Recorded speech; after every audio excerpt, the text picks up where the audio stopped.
From SBI's Executive Briefing Center in Dallas, Texas, the most watched and listened to content in B2B sales and marketing, it's the SBI Podcast with your host, Matt Shares. Welcome to SBI TV, a weekly show dedicated to helping you make your number. Today we're going to discuss the emerging role of customer operations, and I'm going to do that with somebody who's been in the vice president role.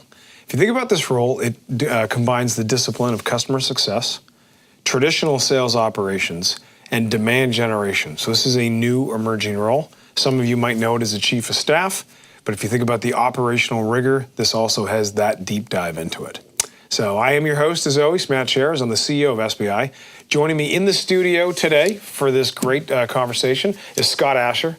Scott most recently was the customer operations leader for RentPath. If you're not familiar with RentPath, they're a leading digital marketplace connecting millions of consumers with apartments, condos, and houses for rent through their massive network and websites. So Scott, welcome to the show. All right, thanks for having me. Yeah, welcome to the studio. Good to see you. Thank you. So I guess as a way of getting started, why don't you tell us a little bit about your background, how you ended up in that role, and sort of what those key elements were when you were at RentPath. Sure. So I started RentPath about 8 years ago, and started off in a pure operations role, handling some of the back office roles of billing, collections, and traditional customer service.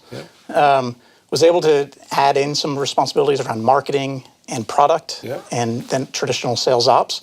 So over my time, that thread that ran through it really became what I would define as customer operations, where there was activity that we were doing that was the customer's always at the center of it, but ultimately trying to come at it from in a coordinated way, working with sales, working with product, working with marketing, and operations as that thread that sort of ran through it all.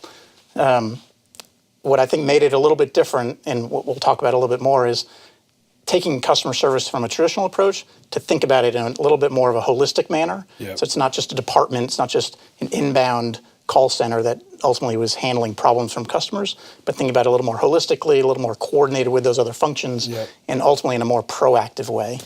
Got it. Okay, very good. Well, great to have you here. We're going to have a lot of fun today.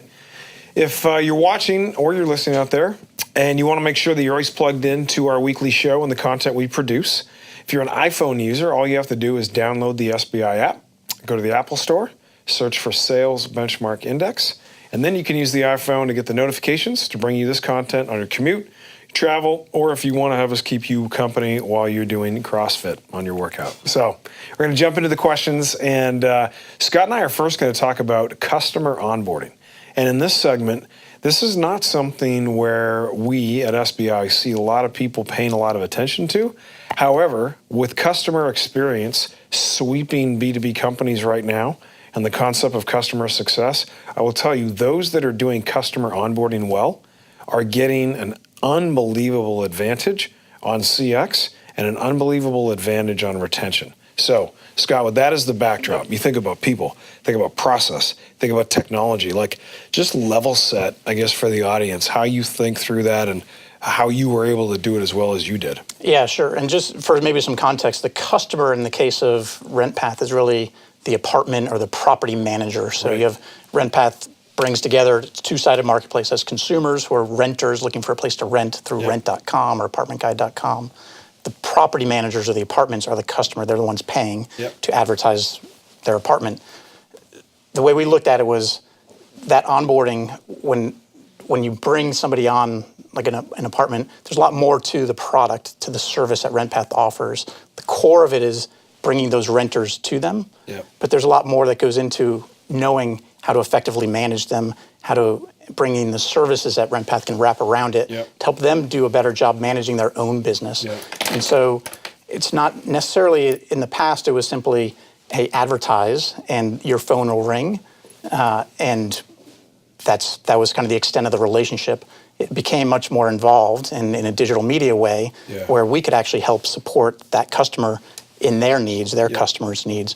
And so it got a little more complicated, and so it required an onboarding process to really solidify that, to say, hey, Matt, here's what, we're partners with RentPath, here's what I can do for you, and here's what you need to know so that you can do it, some of it on your own, or here's what you can just call me and I can do it for you. So it's providing that onboarding took on a more complex role than what's traditionally been done.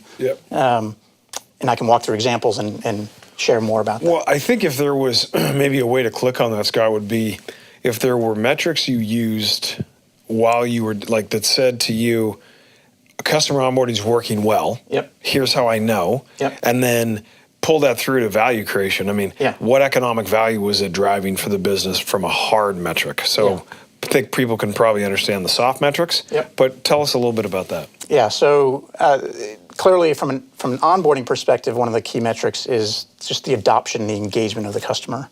A customer that you've spent the time educating, telling them what some of the services that you offer are, bringing them on board, they are far more sticky as a customer when they know, as an example, one of the services that RentPath may offer is, in addition to driving leads to them, we would offer them a professional photographer to come out to their property, take pictures of the apartment community and in HD quality, and basically make sure that the apartment is presented in the best possible way. The customer, in advance of that, we would have scheduled it for them, we'd pay for the photographer, but that photographer, when they show up, the customer that was engaged would have already staged the property, already sort of been prepared for that photo shoot, and the outcome would be far superior. And it goes beyond that to providing them the tools like a portal, a My RentPath is what they called it, that allowed them to have access to reports and data that showed them what was working, what wasn't working. It allowed them to click on different aspects of it, to listen to phone calls, that interactions between renters who are calling them and their leasing agents to hear how that interaction went. And RentPath was able to provide that tool along with how to communicate with their residents, how to manage their reputation online. All those services were key metrics that you could see the customers that were interacting with those and clicking on those and identifying, utilizing those services, that adoption, that engagement. We saw much higher retention among those customers than just the passive customer that wasn't involved or engaged. So purely from an onboarding perspective, I'd say engagement and adoption rate was a clear indicator of retention. Yep. So then that leads to my next question is, are there key roles internally that you think about customer onboarding? Because I'll tell you, if I'm watching the show, I think, all right, that feels like customer success, right? Sell something, here's the success team, we've landed a new account, I got to get people successful, I got to get them adopting, using the technology. So with that as a backdrop to many that would be watching the show and trying to draw a parallel, talk to us about key roles that people should need to think about internally. And was there a training, was there a motion in that sort of 0 to 30, 45, 90 days that you guys used that allowed you to really up-level and generate that level of support? Yeah, I think traditionally a lot of companies may rely on the sales team to do a lot of the heavy lifting themselves, the onboarding itself.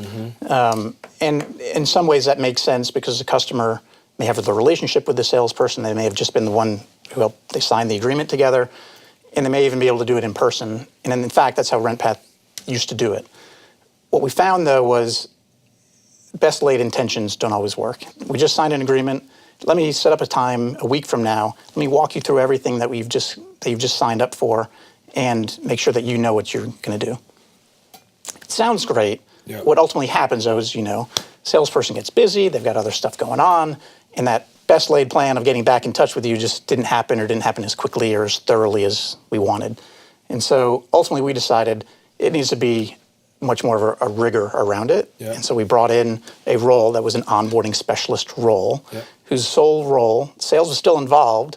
They were still vital, actually, in terms of helping that handoff. Because to me, what you don't want to have happen and what's important is establishing those clear roles and responsibilities. And so having a salesperson whose role was to sign you up and get the agreement signed, they can't just go silent then and wait for somebody else to introduce themselves into the mix. They need to make that soft introduction to the onboarding specialist, to the customer, to say, here's the onboarding specialist that you'll be working with. He's an extension of me. We're part of a team, so let me help sort of facilitate that. That would then fall on the onboarding specialist to move the ball forward from there, set up the time as quickly as possible to get in touch with the customer, follow through, and ultimately just kick that process off so that at different triggered events would engage different people. So you have sales from the start, You have an onboarding specialist who jumps in. Depending upon what other product or service is being offered, you might have another specialist who's involved, who's the expert on XYZ product or specialty. But all of that required a level of communication that was had to be extremely clear. From a customer standpoint, what you don't want to have happen is these handoffs that don't really they're disjointed. And so the communication was critical. And so relying on that level of communication across the board is where we saw the most success. When you were having clear communication and the customer knew what to expect, that's what was most critical. Well, it sounds to me like you guys did a great job, and you drove doing a great job of creating who's responsible, who's accountable, who's consult, like the standard RACI, right? That people work through to create clarity, but to be so good and so surgical at those first 30 days when you're onboarding a new customer, which then creates an expectation, right? From the customer's perspective of this was a great experience. I'm already feeling like the money I spent, the decision I made, whatever the case may be, I'm in emotionally. Right? And that's how people make those decisions. Okay, very good. So Scott and I are going to pivot now to our next segment. We're going to spend some time talking about how to lay out the analytics and how to think about, are you getting the yield that you want from a customer operations function?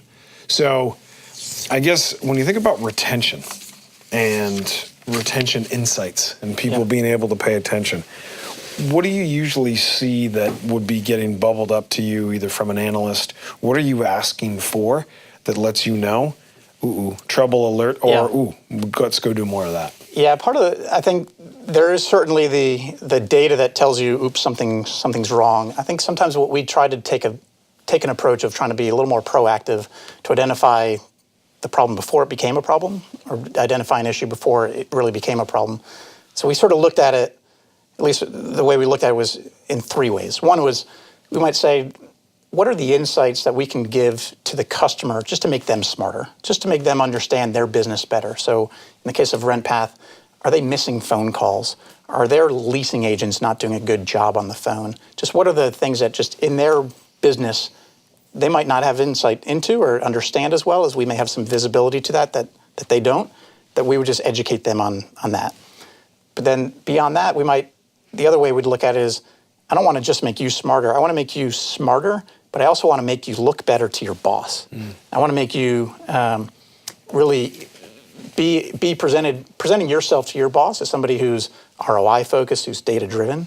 So we would also look at data that would say, in the case of RentPath, what matters most to a property owner or somebody, a VP of marketing, is they're trying to identify what's the best way to spend my money. Ultimately, they don't care so much about just how many renters or leads are coming in. They want to know how many of those are converting to a lease, an actual person moving in. And so we would provide that data, working with the customer, our frontline customer, to say, share with us that data so we can do a match and say, what is that? The leads that we sent you, X% of them converted to leases, so that when that person is having a conversation with their boss, they're able to say, here's the conversion rates that I'm seeing across different sources. Here's what RentPath's ROI is looking like, and ultimately showed to their boss that they're data-driven, they're ROI-focused, and ultimately making the right decisions on his behalf or her behalf. And then lastly, there's a third component, which is kind of the insights around the market itself, the competition. And so what can we do to help provide insight into the market? And RentPath actually has if you think about it, a pretty unique perspective, because they get millions of people every month looking for a place to rent. And so they know where those people are looking, what they're looking for. And so they're able to see that whole demand side. And so what's interesting is what we found was, from a competition, if I asked you as a property manager, who are your competitors? Chances are they're going to say it's the apartment across the street, the apartment down the road, generally sort of the apartments in the general neighborhood. What we find, though, having access to the data and the visibility from RentPath is, if you think about it, the analogy of like Amazon or Netflix, when you look at a product online, you can see people who look at this product also look at that product. The same thing applies in apartments. People are clicking on this particular apartment are also clicking on that particular apartment. So this whole collaborative filtering aspect of being able to identify for the customer who they're truly competing against, that oftentimes was much different than who they thought it was. And so providing that level of insight changes their whole marketing. It changes how they're pricing their apartments. It changes what they're paying for, just how they think about the market. Very good. All right, and then my last question in this segment is, how do you connect, and then maybe you can give a recommendation to the audience, how do you connect the data and the analysis and feed that into customer success to help them as you sort of say, here's what's happening early, this is what we're learning, and not have all of that goodness? Yeah.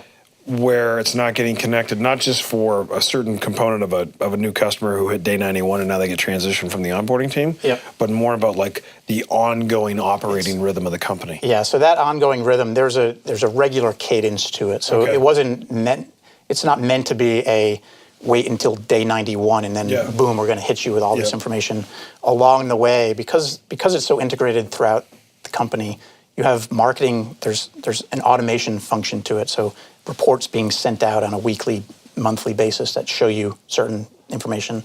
Then you have phone calls, physical account manager, and what we called concierge, literally calling you, asking, making sure that you have what you need, understanding, knowing what you've already interacted and what you haven't interacted with, so maybe educating you and training you on how else they can help you, and providing additional data at that point.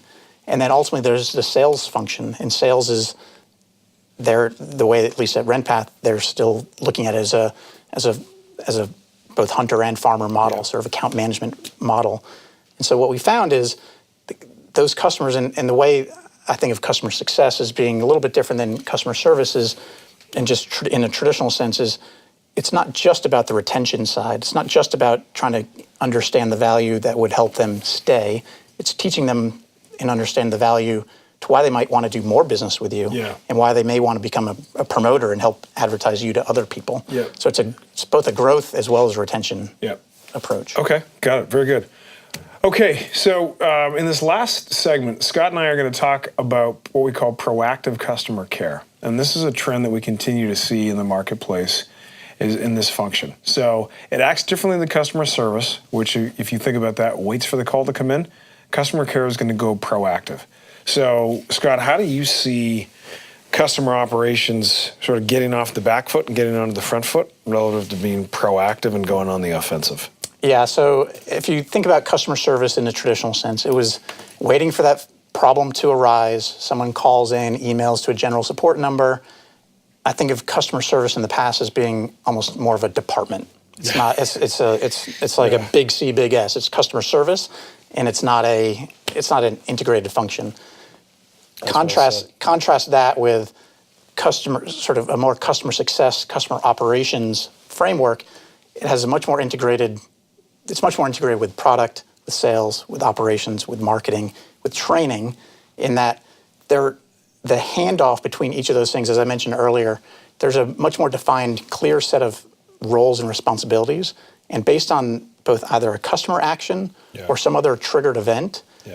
You have that triggers these activities to occur, so that when that customer is signing up for a new service, it automatically is getting that specialist to call them and make sure that they're getting what they need out of that service and able to leverage it to the fullest.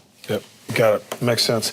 And then what about this whole loyalty metric and customer health scores and different things like that? I mean, is that something you would recommend that your peers pay attention to? Is that the right thing, the wrong thing? Yeah, I think from a data standpoint, there's obviously no shortage of data to use and to analyze and try to cull down. We tried a bunch of different approaches. We never really arrived at a single number. A couple different approaches we tried. One, and it applies in different scenarios. So from a prospect standpoint, so if you're just thinking about it from a potential customer standpoint, we looked at a bunch of different factors that would drive why somebody's interested in this one product over that product. And that's utilized for sales, right? And helping them prioritize their work and who to go after for certain things. The same thing applied on the customer side. So we tried, and ultimately it's an iterative process, but using multiple regression models and ultimately data science teams to try to figure out what are those factors, what are those things that drive retention, and try to execute the strategies against that. So mapping out that customer journey and identifying those factors that have an impact on retention, so that as those things, as you see something that might identify or a red flag goes up, we had tactics and strategies in place that would help. And so as an example, we had several years ago, RentPath put in place a save desk. So traditional save desk that customers, when they cancel, at RentPath usually they had a 30-day cancellation notice. So customer cancels. In the past, that save desk would take that and do a bunch of analysis. So hopefully prove to the customer, hey, before you quit, take a look at this. I think you may want to reconsider. About 20 to 25% of the time, they'd reconsider. What we wanted to do there, though, that's reactive, right? They've already canceled. So we put in place the prevent desk, the sort of the proactive view of it. A lot of the same work would be done, but we'd identify those factors up front that might indicate somebody who's at risk of cancellation. And so we put it, ultimately when that flag would be raised that this is a customer that may be at risk, we'd do the same analysis that we would do on the back end after the fact, but do it on the front end and try to communicate it in a way that was reinforcing the value that they may not have known that they were getting, but did it in a way that ultimately reinforced the value for them to prevent them from ultimately canceling.